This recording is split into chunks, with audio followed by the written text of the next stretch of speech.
Hola a todas y todos. Vamos a hablar en este video de las propiedades coligativas de las soluciones.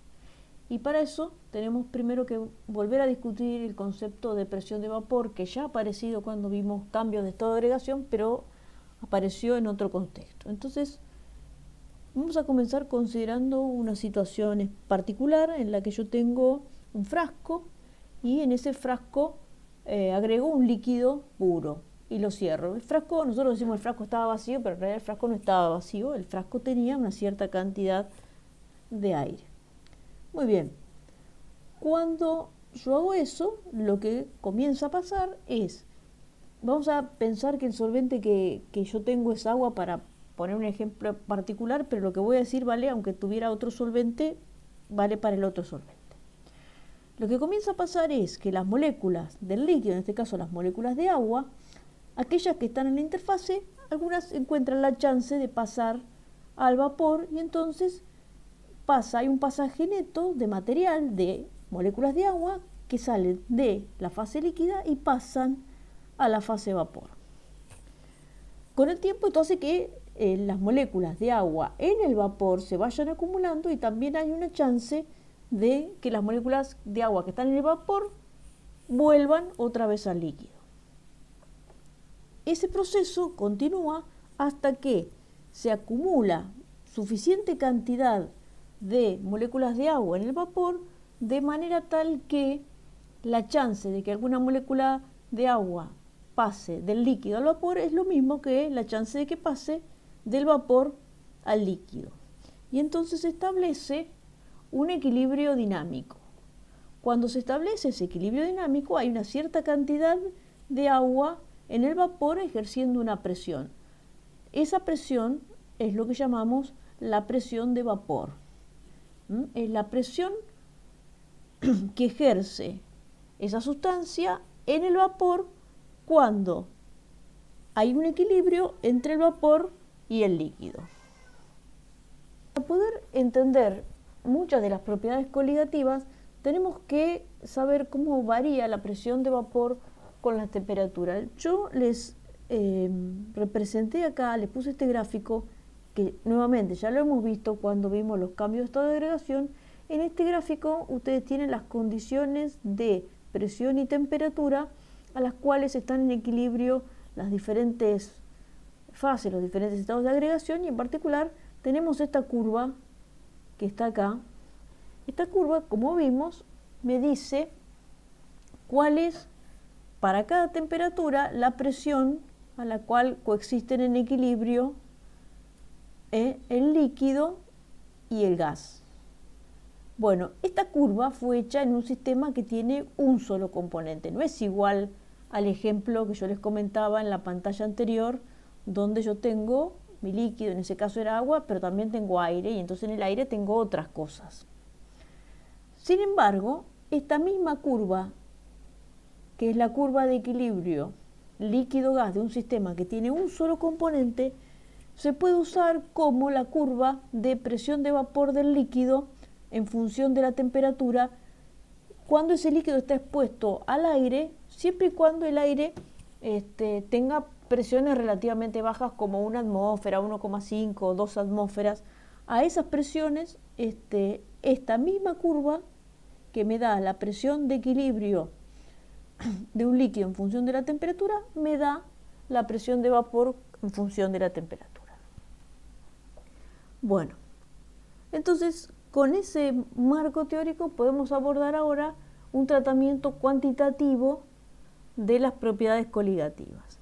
Las propiedades coligativas son 4 propiedades que tienen todas las soluciones y son, o se nombran, se llaman el descenso de la presión de vapor, el descenso crioscópico o descenso de la temperatura de fusión, el aumento ebullioscópico o el aumento de la temperatura de ebullición y la presión osmótica. Todas las propiedades coligativas son consecuencia de que el solvente en una solución tiene menos tendencia a cambiar de fase que el solvente puro.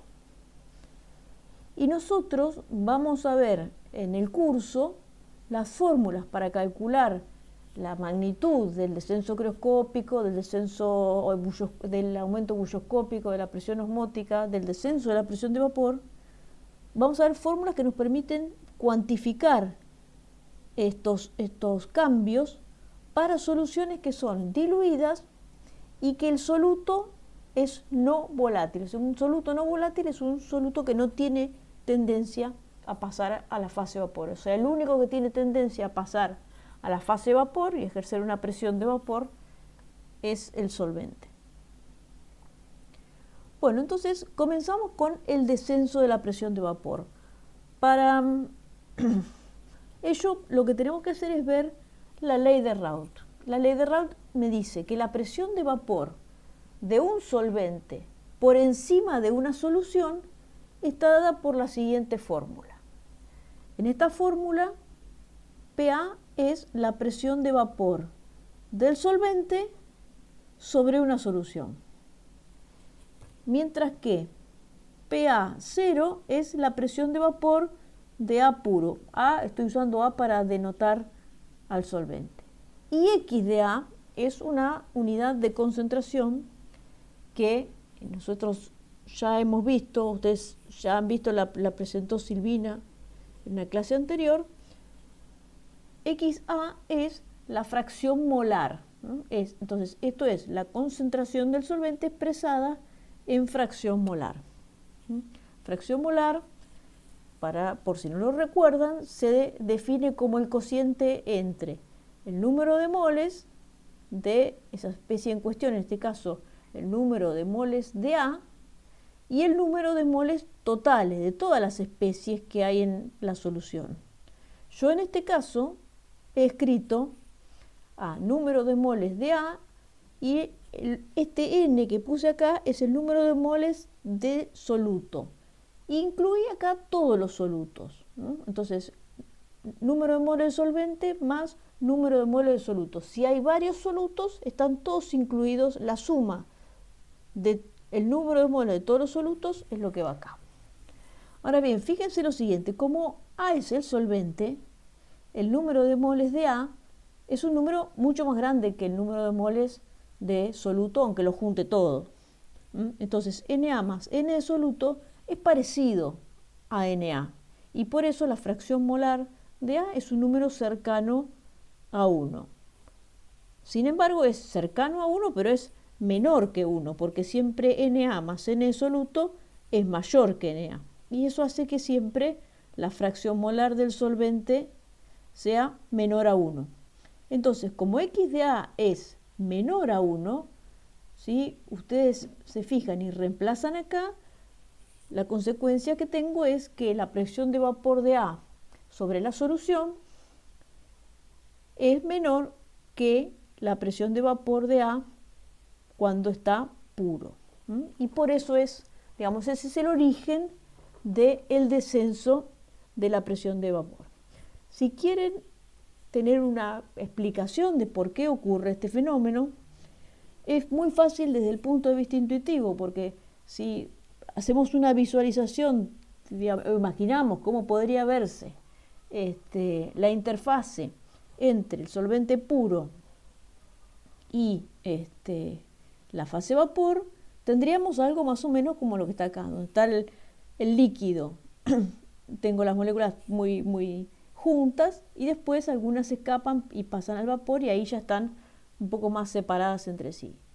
En cambio, cuando yo tengo la solución, parte de la interfase, en vez de estar ocupada por moléculas del solvente, está ocupada por moléculas de soluto. Y eso le baja las chances, le baja la probabilidad de que pase una molécula desde la interfase del solvente a la fase de vapor, ¿no? Y por eso baja la presión de vapor. Bueno, para pasar ahora sí a una parte cuantitativa, o sea, yo quiero obtener una fórmula que me permita calcular cuánto es el cambio de la presión de vapor. Este símbolo delta que está acá lo usamos para denotar cambio. Delta significa cambio. Delta PA es el cambio en la presión de vapor y lo definimos como la presión de vapor del solvente puro menos la presión de vapor del solvente en solución. Lo que voy a hacer ahora es usar la ley de Raoult para reemplazar la presión de vapor del solvente en solución por lo que me indica la ley de Raoult. Entonces tengo esta ecuación. Y ahora lo que hago es sacar factor común la presión de vapor de A puro. Entonces me queda esta expresión que está acá, que es correcta, pero vamos a avanzar un poquito más, a ver a qué es igual esto, 1 menos x de A. Vamos a escribir 1 menos x de A como 1 menos la fórmula que teníamos recién, x de A, que es n de A dividido Na más n de soluto. Y ahora lo que voy a hacer es sacar denominador común. Entonces saco denominador común y lo que veo es que acá en el numerador puedo simplificar este n de A, se cancela con este de Na y me queda que 1 menos x de A es igual al número de moles de soluto dividido el número de moles de A más el número de moles de soluto. Y esto que está acá es x del soluto. Entonces reemplazo y obtengo la primera expresión cuantitativa de las propiedades coligativas que me dice que el cambio de la presión de vapor, o mejor dicho, el descenso de la presión de vapor del solvente es igual al producto de la presión de vapor del solvente puro por la fracción molar de todos los solutos que haya en la solución. Para el descenso crioscópico y el aumento bulloscópico, las fórmulas son muy sencillas. Tenemos para el aumento bulloscópico, y lo escribimos como delta TE, quiere decir cambio en la temperatura de ebullición. La definimos como la temperatura de ebullición de la solución menos la temperatura de ebullición del solvente puro. Y eso es igual al producto de una constante que se llama KE, ahí vamos a luego a ver un poco más en detalle, por la molalidad del soluto. En cambio, para el descenso crioscópico, que lo escribimos delta TF o variación de la temperatura de fusión, este lo definimos como la temperatura de fusión del solvente puro menos la temperatura de fusión del solvente en la solución. Y esto es igual al producto de otra constante que se llama KF por la molalidad del soluto. Por si no recuerdan, molalidad es el número de moles de soluto que hay cada 1000 gramos de solvente. Y nuevamente, lo mismo que pasaba cuando vimos el descenso de la presión de vapor, este N de soluto que está acá se refiere a todos los solutos que yo tenga disueltos. Si tengo varios, los sumo y los pongo acá. Bueno, y en cuanto a las constantes, la constante KE se llama constante bulloscópica, la constante KF se llama constante crioscópica y ambas dependen del solvente. Eso se ha mostrado acá en una tabla, simplemente como ejemplo tienen distintos solventes y pueden ver acá los valores de, esta es KE, esta K sub B es porque en inglés la ebullición se dice boiling, pero esta es KE y esta es KF. Siempre KF es mayor que KE. Pero bueno, ese es un detalle que no es necesario que recuerden. Sí es importante que tengan presentes que las constantes bulloscópica y crioscópica son propiedades del solvente. Y una cosa que les quería destacar, fíjense en la definición de delta TE y delta TF, están definidos para que siempre sean números positivos, ¿eh? Porque esto es porque TE es mayor que TE0, pero TF0 es mayor que TF. Entonces, haciendo esta definición, yo me aseguro que estos deltas, estas variaciones, siempre sean números positivos. Y por si quieren pensar o quieren ver el origen de este cambio en la temperatura de ebullición y en la temperatura de congelación, podemos volver al diagrama de fase. En ese diagrama de fase habíamos visto que la curva de equilibrio entre el líquido y el gas la podemos considerar superpuesta con la curva de presión de vapor. Entonces, la temperatura de ebullición es la temperatura a la cual la presión de vapor del líquido igual a la presión externa, que yo acá la puse como que la presión externa es una atmósfera. Y si vamos también a una atmósfera, yo vengo a este punto es a una atmósfera la temperatura a la que está en equilibrio el sólido con el líquido. Entonces esto que está acá es la temperatura de fusión. Que la temperatura de fusión yo la puedo ver también, es muy cercana, o sea, esta curva es una vertical, y entonces la temperatura de fusión y la temperatura del punto triple son prácticamente las mismas. Bueno, ¿qué pasa cuando yo tengo una solución? Cuando tengo la solución, lo que dijimos es que la solución tiene una presión de vapor que es más baja que esta que está acá, que es la presión de vapor del solvente puro. Entonces tengo una curva ahora como esta. Entonces yo acá ya veo qué es lo que pasa. Si yo quiero tener la presión de una atmósfera, ahora la temperatura T es 0, tengo una presión más baja que una atmósfera. Y para ir hasta una atmósfera tengo que aumentar la temperatura un poco más. Entonces por eso el punto de ebullición de la solución es más alto que el del solvente puro. Y lo mismo vemos lo que pasa acá. El gas entra en equilibrio con el sólido a una temperatura más baja. Entonces el punto triple está más bajo, y como el punto triple es prácticamente igual al punto de fusión normal, acá vemos que tengo que tener necesariamente un descenso en la temperatura de fusión.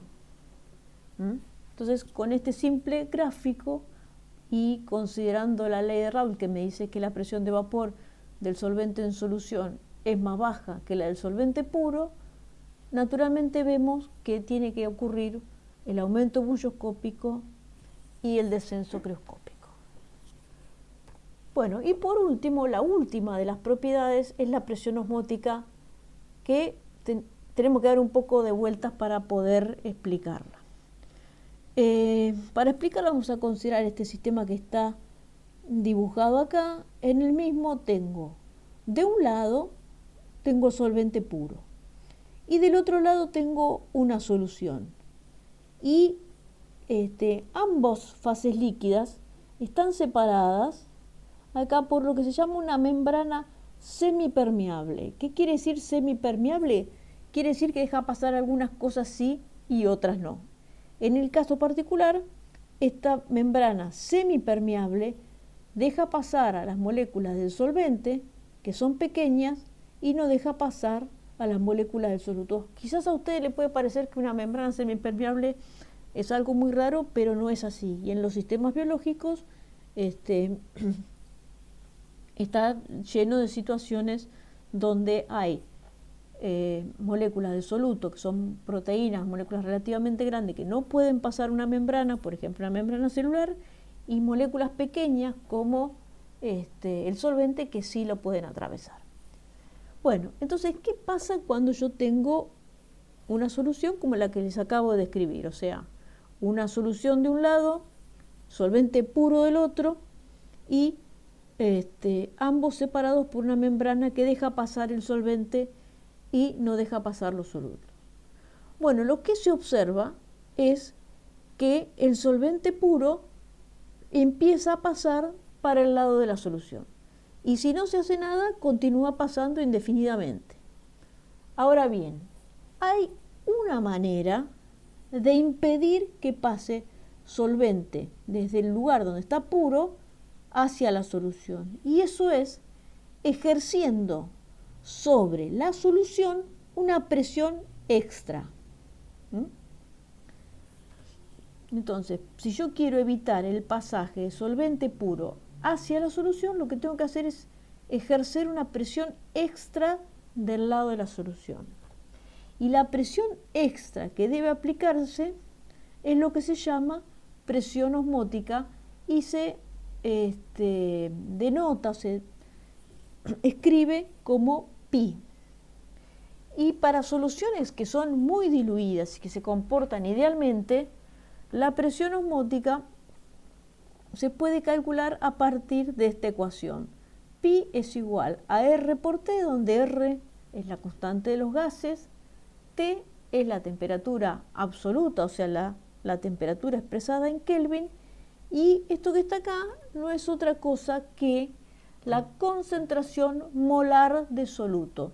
Nuevamente, si tengo varios solutos, sumo todas las concentraciones molares para calcular la concentración molar de soluto. Bueno, entonces, ojo vamos a hacer alguna discusión de las fórmulas que encontramos o las concentraciones que aparecen ahí. Porque si las repasamos, vamos a ver que todas las propiedades coligativas dependen de la concentración molar del soluto disuelto. Acá el descenso de la presión de vapor es una constante, la presión de vapor de solvente puro, por la fracción molar total de soluto. El aumento ebullioscópico y el descenso crioscópico son proporcionales a la molalidad de soluto, y la presión osmótica es proporcional a la concentración molar de soluto.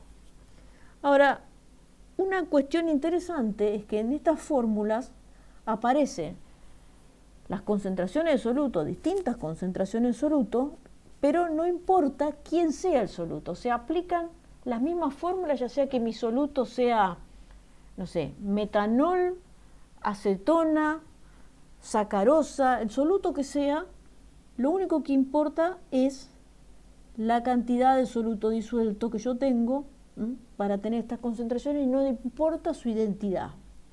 Ahora, ojo, porque puede pasar que el número de moles de partículas disueltas no sea igual al número de moles de soluto disuelto. Ojo con esto, no siempre el número de moles de partículas disueltas es igual al número de moles de soluto disuelto.